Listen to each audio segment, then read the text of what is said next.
Кинотеатр «Очурок» в городе Узген был введен в эксплуатацию в 1974 году. За эти 50 лет здание ни разу не ремонтировалось, поэтому сейчас оно находится в плачевном состоянии. Ранее кинотеатр принадлежал департаменту кинематографии при Министерстве культуры. По решению Кабинета министров здание земельный участок кинотеатра «Очурок» передано в муниципальную собственность.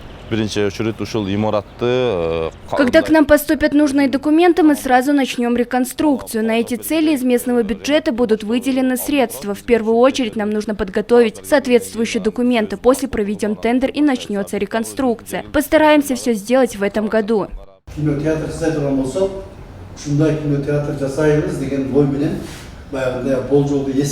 После того, как завершится капитальный ремонт, кинотеатр будет выглядеть как на этих фотографиях. На ремонт потребуется более 20 миллионов сомов. Эти деньги выделят из местного бюджета.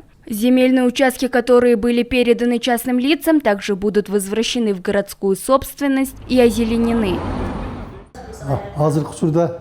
Знаете, был период, когда народ перестал смотреть фильмы в кинотеатрах. Но сейчас интерес людей к просмотру фильмов в кинотеатрах возрос, особенно в больших и маленьких городах, где для их качественного отдыха созданы все условия. Думаю, в нашем будущем кинотеатре будут специальные зоны отдыха для того, чтобы семьи весело проводили время.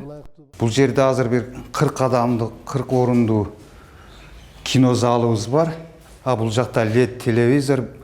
Сейчас работники кинотеатра своими силами ремонтируют малый зал, где можно смотреть фильмы. На данный момент в кинотеатре трудится 4 сотрудника. После завершения капремонта большой кинотеатр на 600 мест откроет свои двери зрителям. И данное место станет еще одним культурным центром города. Нагима Бакаева, Манарбек Арзыбекулу, Улар Кайназаров, ЛТР, Ошская область.